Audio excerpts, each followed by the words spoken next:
der, die, das. دا اخر په جرمني ژبه کې څه معنا ورکوي؟ په دې باندې خو زه هېڅ پوه نه شلم.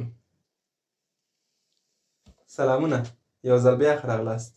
په دې ویډیو کې به انشاءالله د جرمني ژبې په ارټیکلونو باندې بحث وکړو. هیله ده چې ویډیو راسره تر پایه وګورئ. Lektion 7 اووم لوست. Der Artikel جنسیت ښودونکی. په جرمني ژبه کې هر نوم یا هر اسم ارټیکل یا جنسیت ښودونکی لري. راځئ چې لومړی په نوم یا اسم باندې پوه شو. نومن نوم یا اسم هغه کلمه ده چې د یو شي، انسان، حیوان یا ځای نومولو لپاره کارول کیږي.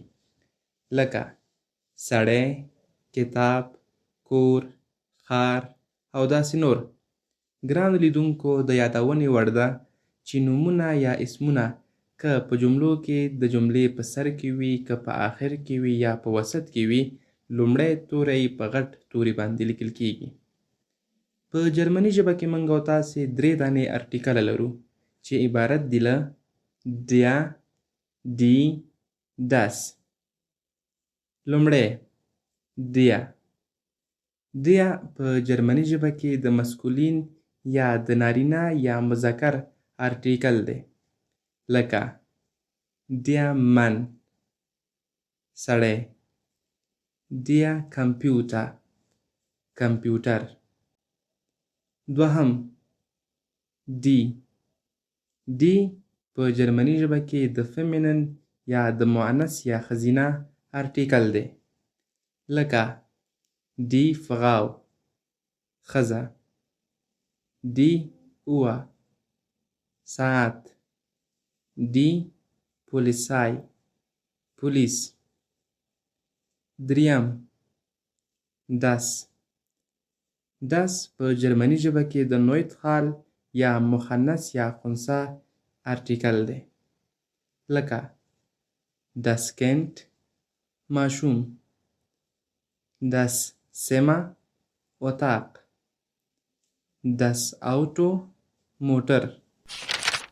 په جرمني ژبه کې ارټیکلونه په 2 برخو ویشل کیږي. لومړی bestimmter Artikel معلوم یا څرګند ارټیکل.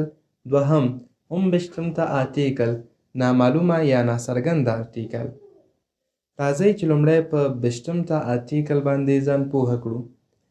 د دې نه مطلب او هدف دا دی چې د یاد شوو اسمونو نه یوازې ارټیکل معلوم دی، بلکې اسم یا نوم هم معلوم دی چې غږیدونکي او اوریدونکي دواړه یې پیژني. د مثال په ډول die Sonne steht hoch am Himmel لمر پاس په اسمان کې راختلی دی. die Sonne چې لمر ته ویل کیږي، دلته یې ارټیکل هم معلوم دی چې ښځینه ارټیکل یې دی او Sonne لمر دواړه غږیدونکي او اوریدونکي یې پیژني. دې ته bestimmter Artikel ویل کیږي. دوهم unbestimmter Artikel نامعلومه یا ناڅرګنده ارټیکل. راځئ چې لومړی د دې په هدف باندې په یو مثال کې ځان پوه کړو.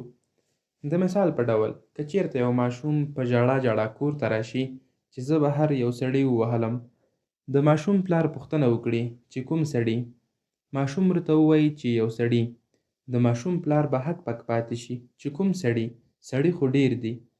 خو ګران لیدونکو، دلته مو یو ټکي ته پام وي چې په unbestimmter Artikel کې چې څه معلوم او څرګند دي، هغه ارټیکل دی چې دا نارینه دی او که ښځینه. د مسکولین یا نارینه لپاره د ein څخه ګټه اخیستل کیږي. د نویتخال یا مخنث یا خنثی لپاره هم د ein څخه ګټه اخیستل کیږي. د فیمینن یا د ښځینه لپاره د eine څخه ګټه اخیستل کیږي. ګرانو لیدونکو، دلته مو هم یو بل ټکي ته پام وي چې په unbestimmter Artikel کې جمع حالت نشته. د مثال په ډول eine Frau ist krank یوه ښځه ناروغه ده. دلته دا نامعلومه او ناڅرګنده ده چې کومه ښځه ناروغه ده. خو لکه څرنګه چې مو وویل، له ارټیکل څخه به موږ پوهیږو چې دا نارینه دی او که ښځینه. دلته eine Frau eine د ښځینه لپاره استعمال کیږي. لکه څرنګه چې مو وویل د فیمینن یا ښځینه لپاره آینه، د مسکولین یا نارینه لپاره آین، د نویټخال یا خنثی لپاره هم د آین څخه ګټه اخیستل کیږي. ګرانو لیدونکو، دلته مو یو ټکي ته پام وي چې په 29 تا آرټیکل کې جمع حالت نشته دی. د یادونې وړ ده چې په جرمني ژبه کې داسې ډېر زیات نومونه شته دی چې د هغوی آرټیکل موږ د لغت نه نشو پیژندلی، خو داسې ځینې نښې نښانې شته دی چې د هغوی په مرسته باندې موږ کولی شو د هغې آرټیکل معلوم کړو. انشاءالله په راتلونکي ویډیو کې به په دې باندې مفصلا بحث وکړو. ډیره مننه ګرانو دوستانو چې تر دې دمه راسره مل وئ. له هیله مو ونه باسئ چې ویډیو در سره لایک او شیر کړئ. خپل نظرونه مو راته په کومنټ کې ولیکئ. تر بیا مو په لوی او بخښونکي رب سپارم. بس بالډ. چوس.